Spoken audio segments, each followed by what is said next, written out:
Welcome to the Phoenix Prosperity Podcast, where wealth meets legacy. Join your host, Tim Fergestad, as we explore the journeys of Phoenix's finest to success and beyond.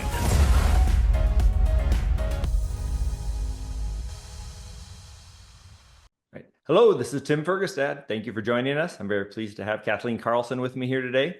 Kathleen is the founder and CEO of Straight Up Executive Consulting. Welcome to the show, Kathleen. Well, hello, Tim, and hi, everybody out there. Nice to be here. Excellent, excellent. Can you tell us, to start, can you give us sort of a snapshot of Straight Up Executive Consulting, where it's at right now? Yeah, where it's at right now is in a great place. And I always like to say I get to work with high-performing leaders who, on the outside, they look super successful. They got it all going. They got everything. Oh, it's all together.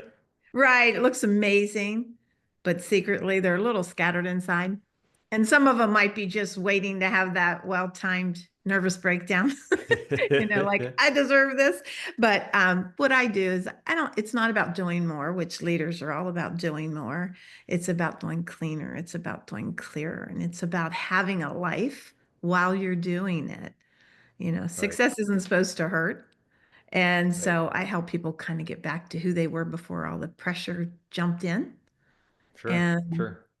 So that's what I get to do, and I do that in all sorts of ways. So yeah. Okay, excellent. It's similar to it's a meme or whatever. I remember it is people working real hard for some future enjoyment, right? That if they're not enjoying it right now, kind of what's the point? It's a picture of an elderly couple sleeping in a gondola in Venice. Right. Oh, nice. Yeah. They finally made it, and now they're too tired to enjoy it. Yeah. My thing is legacy isn't something you leave. It's something you live. Right. So I like that. Let's go ahead and do that right now while we're upright. Absolutely. Yeah. And that's something we try to do. We try to make a point to have quarterly and excursions as a family and so forth. That's one of the types of things we like to do. And we have another Europe trip planned for this year as well. I love so that. yeah, it's always a lot of fun.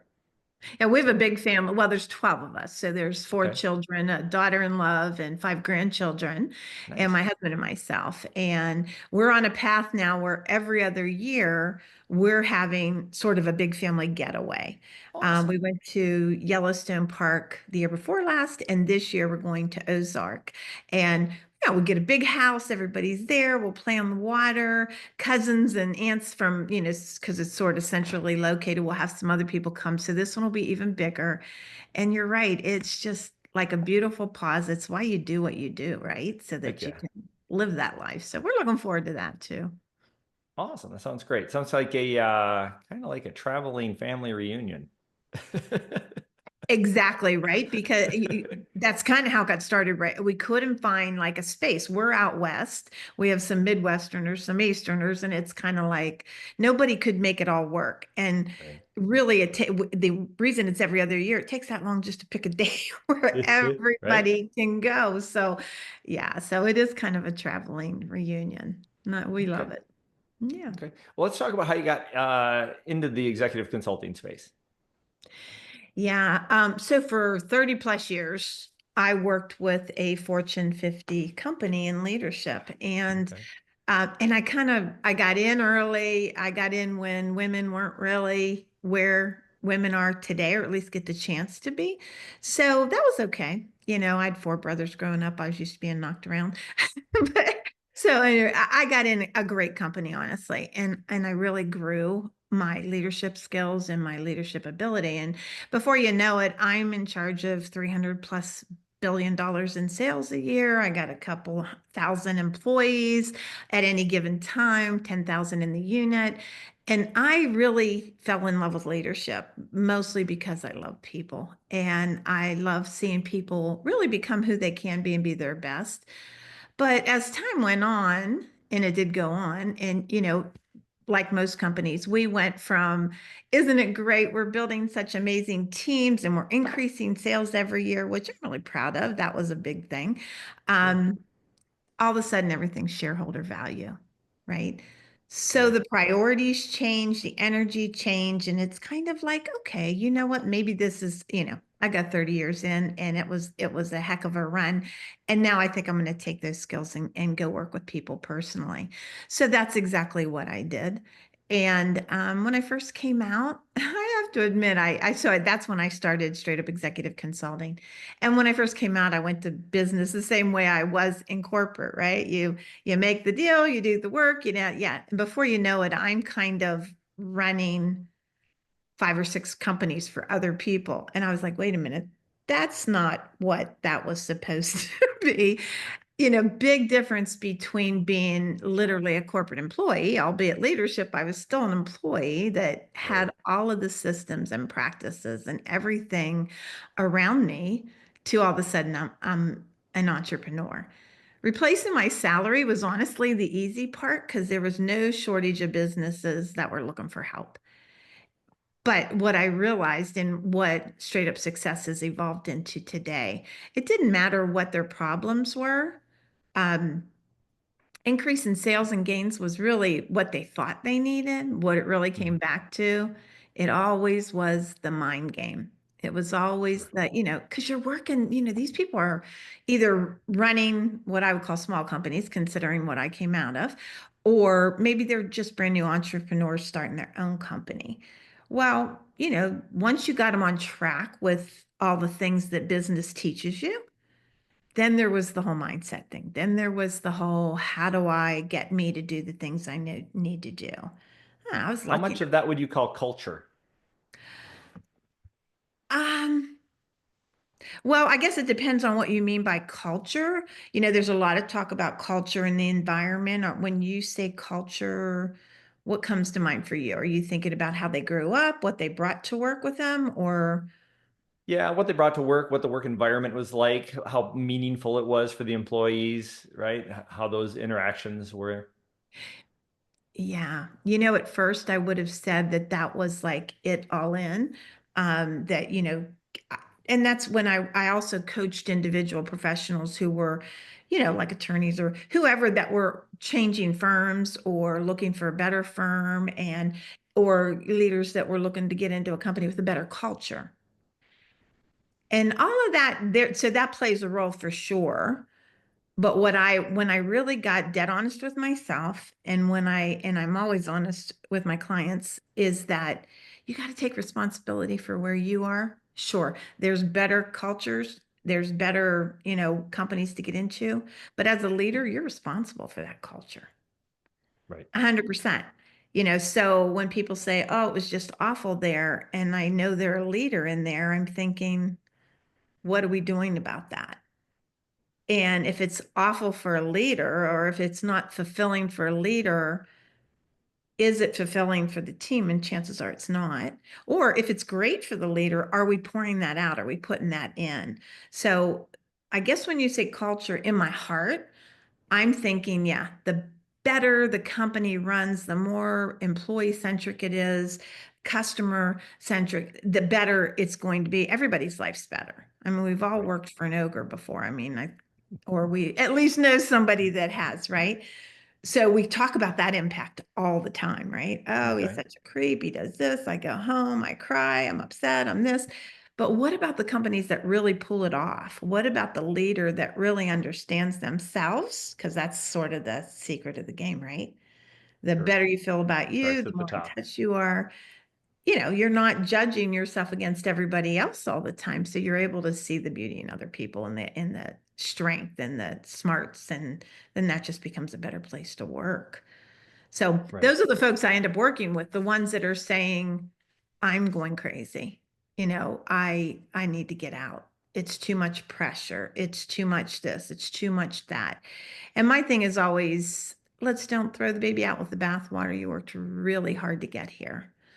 And leaving might be the right answer, but let's make sure it's the right answer. Let's make sure we're being honest with ourselves. Let's make sure we're bringing the right mind game to work, that our skills are where they need to be. And let's give ourselves every chance to succeed first. Right. And then if it's the right thing to do, we might move out if that's the case in that. But some people are ready, they have their own companies. they own businesses and they're like, I'd do anything if I could just get out of this. So my thing is like, well, let's assume we can't. Let's assume, because most of the time that's not really what they want. They just want it to be easier. They want their life back. Yep. They want to not scream at their kids every night when they come home. They don't want to lay in bed and say, geez, I don't even remember the last time whatever it was they wanted to do. So we bring back that balance. We bring them back into alignment and help them figure out how they got there in the first place. And Right. if they're even in the right place. Right. Sounds a fair amount like therapy. You know what? I'm kind of glad you said that, because it does when you say that. When I say it like that, it's not at all therapy. I am very heavy in mental fitness in terms of my programs and in terms of working with someone. I don't consider myself a coach. I consider myself a mentor or a guide. Okay. But it's not therapy. It's really stepping inside of you. If you think about mental fitness, like when you say mental mindset awareness, or I think that term's a little heavily used, but when you think about mindset, it's sort of getting up in the morning and saying, we all have heard the mirror work. Get in there and say, hey, you're super great. You're going to be fabulous today. Everything's wonderful. Go, go, go, go, go.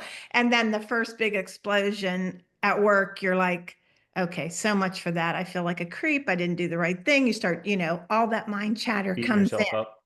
Yeah, totally. Right. Well, how do you lead from that space? Everybody can see it, everybody can feel it, and nobody wants to follow that. So they don't, right? So the difference between mindset and mental fitness is mindset is like getting yourself ready and in that emotion. Mental fitness is being there and being ready when the tough times hit. And that The kind it's just follow-up. like, well, yeah, exactly. It's I guess if you could say like mindset's a belief, like what do you believe? Then I'd say mental fitness is the practice. So it's like physical fitness, right? You go and you do the gym, and nobody expects after 2 trips to the gym you're gonna, try out for Mr. Hercules, right? However, if you continue to go and do and build your muscles, when the time comes and you really get called on, let's even say an emergency maybe, and you need that muscle, it's there. It's there because you build it. Mental fitness is no different. You don't wait until you're in a crisis and say, all right, how do I deal with this? You deal with your mental self like literally every day, all day. And most of us just run on autopilot. I'm here to tell you, you don't have to run on autopilot. You have more control over your mental strength than you know. You're nodding your head, so I think you've probably experienced this, right? Sure. Yes. I like the different terms, the language of mindset as a state instead of a process, right? And maintaining that, embracing challenges as they come, and having the experience and the preparation in line to deal with it accordingly and be intentional and not reactive. And that's everything, right? Because that if you're in reactive, you're not in control. Let me say, if there's an emergency going on, that's when reactive comes. But too often, leaders are working that way every single day, and it takes a toll on your nervous system. If you're not really in control, really ready to deal with things, then you're just the batter, you're just the backstop to the ball, you're just getting hit all day long. And eventually you get the bruises and people falter. And that's a lot of who I get. And it's kind of a lot of who comes to me. They're like, okay, you know what? You're the fixer. And it's like, well, no, you're the fixer. We're gonna, first of all, how did you get here? Part of what people fight is we just all do what's next, right? In fact, I was talking to a gentleman the other day, and he was talking about the youth, and he said, they don't seem to have a look for the future. He's like, they don't know they're supposed to go and do something. He said, I just did the next thing. And I said, well, what was that next thing? And he said, well, I got married because you're supposed to get married. And then he kind of went right on down the line. And I think that's super common. We all do that. And I look at my own life, and I did what I thought was next, not what I what was a calling inside of me. I don't even know if I had a calling at that age, right? It was like, what is that even? But I just did the next thing. We get out, we go to school. You shared your story, of course. You do the things you do. You find your wife. You do. But I find a lot of people find themselves in that mid 40 range, and they go, "How did I even get here?" Right. It's my term now for midlife crisis. I think they realize they didn't plan any of this. They just took the No, next that's step. right. Right. That's also I don't remember who wrote the original book, but it's like the second mountain, right? The first part of your life is about is about learning and growing your skills and getting established and all that. And then the second half is Right. more about purpose and meaning. And that brings me back to my earlier question with you, which was you left corporate because you became a number. It was a big W-2 and it wasn't as meaningful. Is that fair to say at some Well, point? I said that kind of cute and clean and quick, but the fact is, I was no different from the people I'm working with. I left Okay. corporate because the constant stress, the constant pounding, everything I was doing was outside of me. I was a good little soldier. I was raised to know that if I got with a good company, I was raised in the Midwest. Well, they call it Midwest, but Ohio, in a steel mill The industry heartland. town, right? Yep. And it was like the harder you work, the better your life is. And I subscribed to that 100%. I thought if I'm going to make it in life, it's going to be because I worked hard. But the fact is, you just can't work hard. And I was in a position now where it was 24/7. It was like there was never, maybe just me. I wasn't able to turn an off button off. There was more to do, always more to Okay. do, Sure. always, Sure. and you become sort of like on autopilot.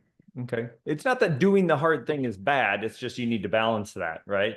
Is Yeah, yeah. Oh no, and I still work hard. Doing the hard sure. thing is how you get there. I mean, Right. anybody Right. that's subscribing to the get rich quick or that I've got a 90-second fix that's going to take all your pain away. I say put your money back in your pocket and run, because the fact is you got to do the work. You really, Yes. whether it's on yourself or your business or whatever. So yeah, doing the work wasn't the problem. It's just that, I think I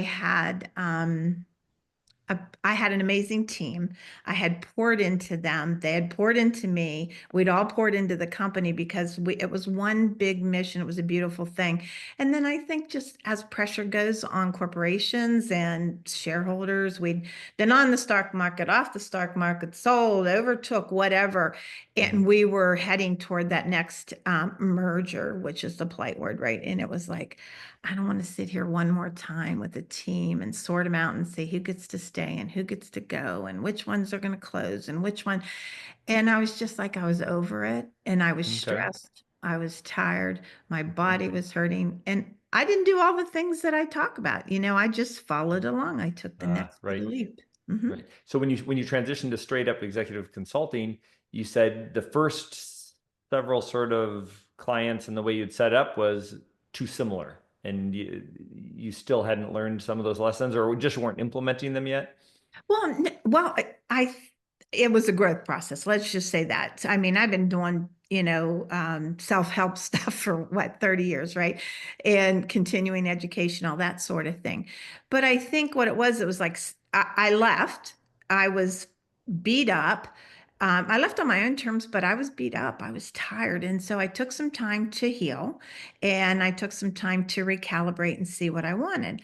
But when I went out and I started, like, okay, I put the shingle up and now I'm looking for clients, that old hard work and go, go, go still clicked in. And I just did what I instinctively knew Right. how to do. And then I said, you know what? Well, what if you get to not just be in a life, but what if you get to make a life? And I think Right. that was when it kind of clicked in, and just, gradually, plus my clients taught me. They really, they initially, for survival, some of them needed that help with making the bills and making, the sales and gain, but they wanted to build bigger and they weren't ready for that. And so for me to stay their guide and to stay their mentor, I had to grow, right? So I started doing a lot with mindset, not mindset, but mental fitness and the Right. brain itself and how it works and understanding and, taking all of those learnings and being able to bring it back to them. And so Right. now I've been able to build a business that not only helps leaders, but, is a business that I enjoy. And, it's kind of a win-win, I guess, from that standpoint. Yeah. Right. Okay. And as a neuroscientist, I very much appreciate the terminology you use, mental fitness, right? Because it is, in a lot of ways, responds really well when you treat it like a muscle, right? Oh my gosh, I know. And here I am preaching to the choir, but it's something I think I knew like my whole life.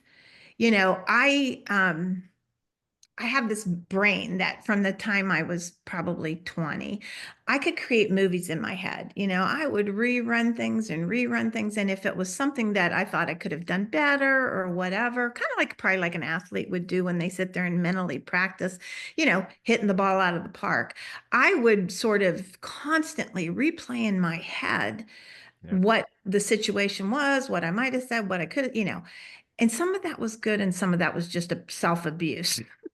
you know Sure, it can be like any tool, it can be used for good or bad. right and so like it's so I was like, so whenever I would do something that wasn't great, I recognized how quick my mind was to pull those movies out and kind of slap me around with them and say, Okay. yeah, especially self-talk. I'm big on self-talk, conversation, word choices. Yep. As soon as you say, oh, you idiot, why do you work like that? Or why did you do that again? We all know that little brain over here goes, oh, yeah, you do this all the time. And remember back when you were there and this happened and you did this and you did that. And before you know it, you're like sunk, right? Well, way before it had a name, way before there were white papers, and I love now that science is proving that this can happen. I knew that I could take control of my mind and stop what I called my monkey mind. Yep. And in a very sort of just self-survival way, I'd say, look, I was like, I was talking to a second person, a little crazy here. You'll see how nuts I am, right? I'd say, look, you go over there and sit in that corner. And until you have something good to tell me, don't come back.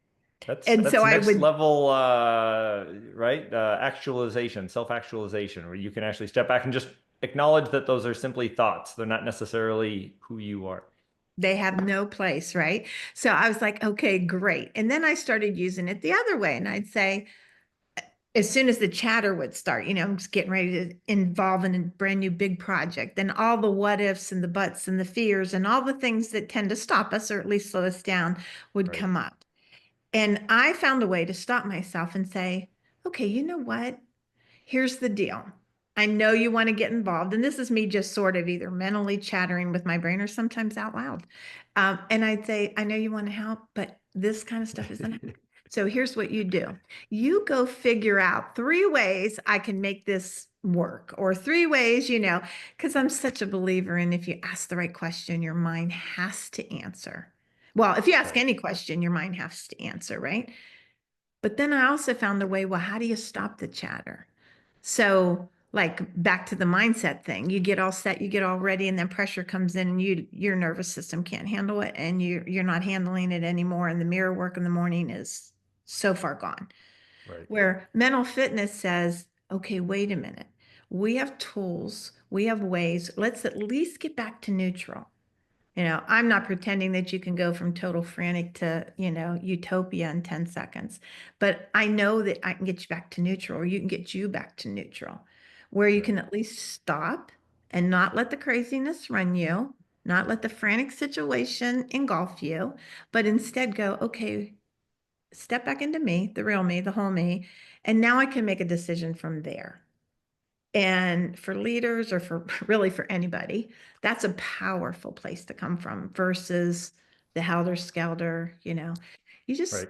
yeah, it just works.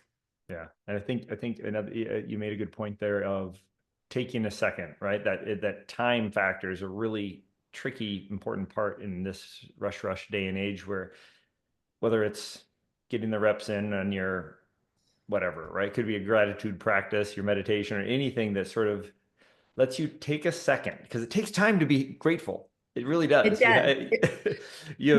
Words aren't what matter, right? It's the right, energy. It's what right, you're feeling. It's how your body's reacting. The words and can come easy, but they right. don't. Yeah. Right. And 19 things went good today, but you don't have time to appreciate them because you still have one thing that was a pain in your butt and you have to deal with. And so at the end of the day, you're still worried about the one thing and you didn't take the moment, the second, just to think of all the things that went well. Exactly.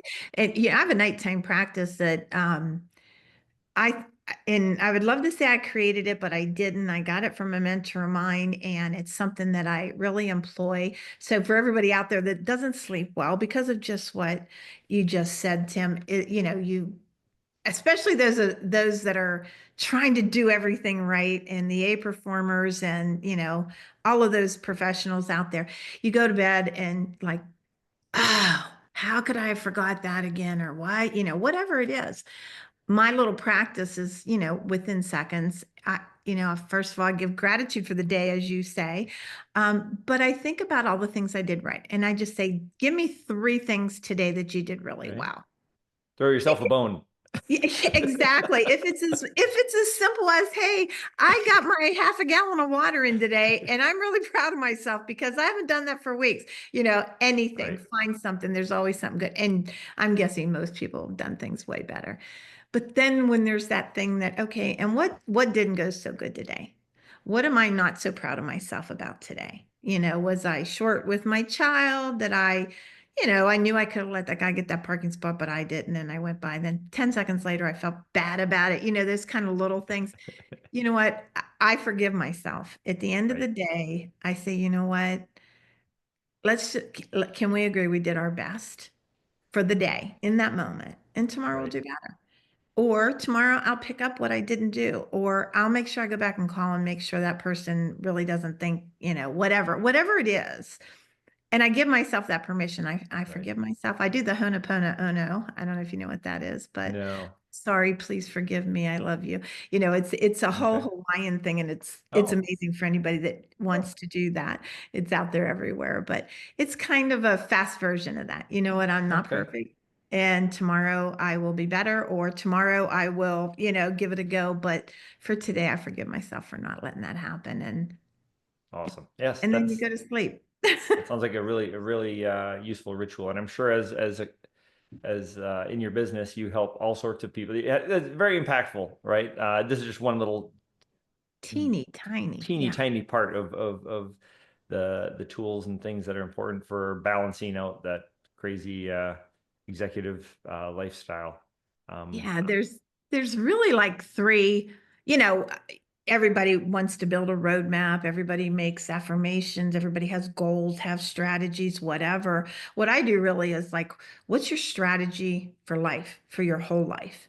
okay. Because we're all multifaceted human beings. And what I know from being around all of us for forever is ignoring any part of yourself for very long will cost you. And it'll cost you when you can least afford Right. it and when you least expect it. And yet it shouldn't be a surprise. It's kind of like if you never put air in your tires, well, it shouldn't surprise you, your tire's done. You got to take care of your automobile. Yep. We don't see that for ourselves.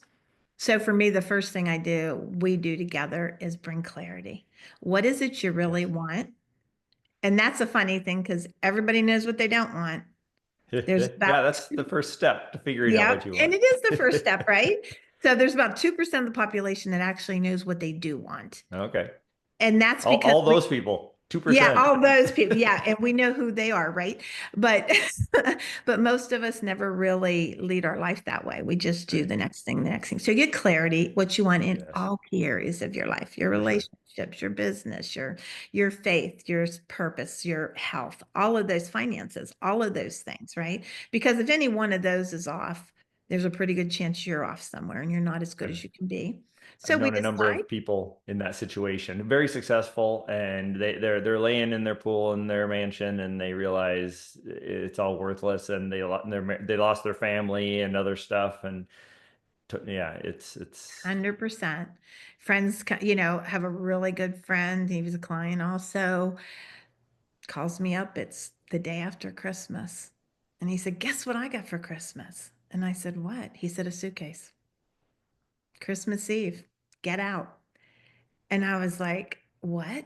And he didn't see it coming, because sometimes we just get so busy with all the other pieces that we We think we're taking care of the rest, or we justify what we're doing. I'm bringing in the Right. money. Look where everybody gets to live. The kids get that. Sometimes Right. that's not all there is. So yeah, just what you said. So we get that right first, and then we clear out the blocks. What's bugging you? What are all the limiting beliefs? What makes you go like, you deal with people in all Right. of your arenas, you know. Right. And you are uniquely situated to help people deal with all sorts of aspects. So that's great. Yeah, exactly. I give blessing for all of the places I've been and got to do, and I probably wasn't as grateful when I was in the midst of all of it, but I'm pretty yeah, I'm pretty happy that I've got to do that and then take myself on the journey of really learning what it means to be mentally fit and how to help other people get that way so they can make decisions Okay. for themselves, guilt-free, live a great life. And then, once you decide what all that's about, then the final step is, you gotta, that's where the rubber hits the road. You gotta Right. claim it. You gotta say, this is what I'm gonna do. Taking action.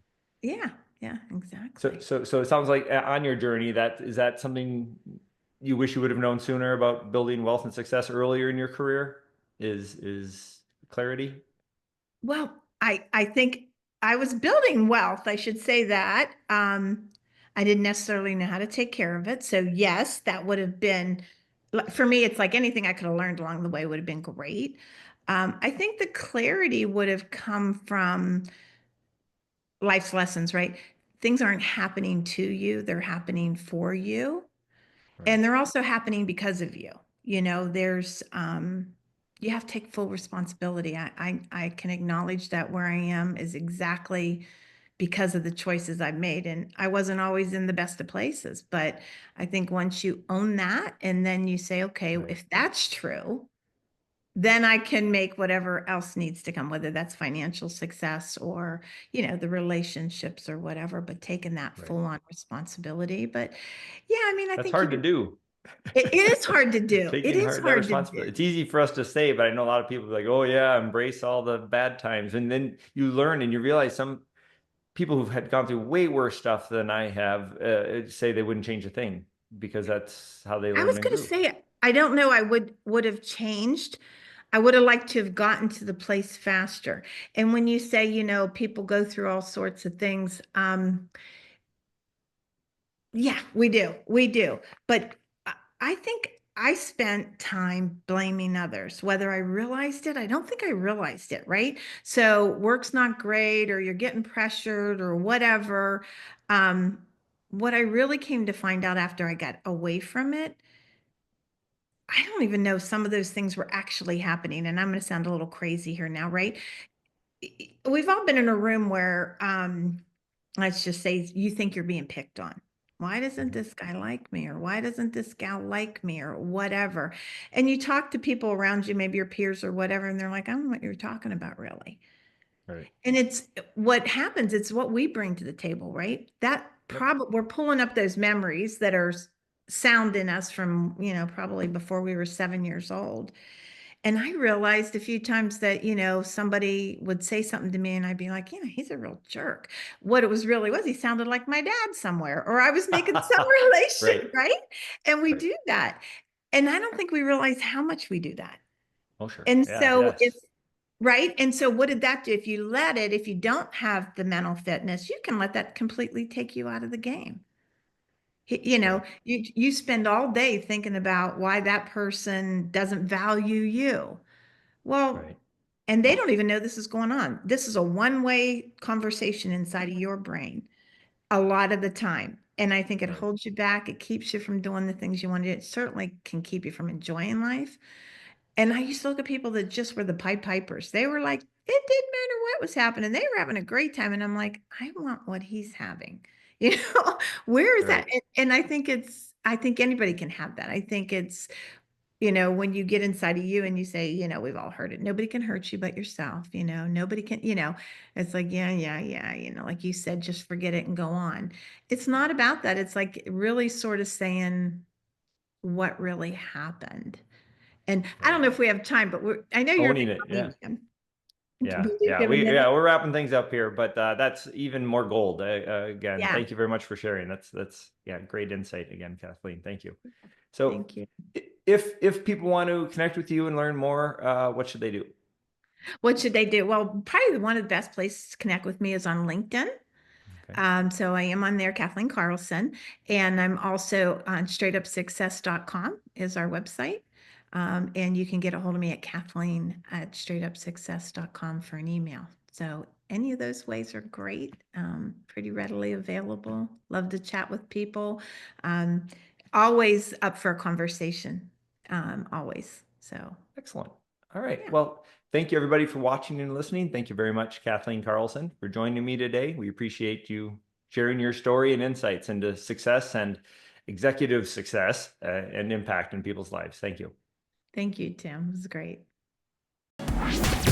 Inspired by our guests? Visit phoenixprosperitypodcast.com/guest and join us on the show and share your success story with Tim. The spotlight awaits.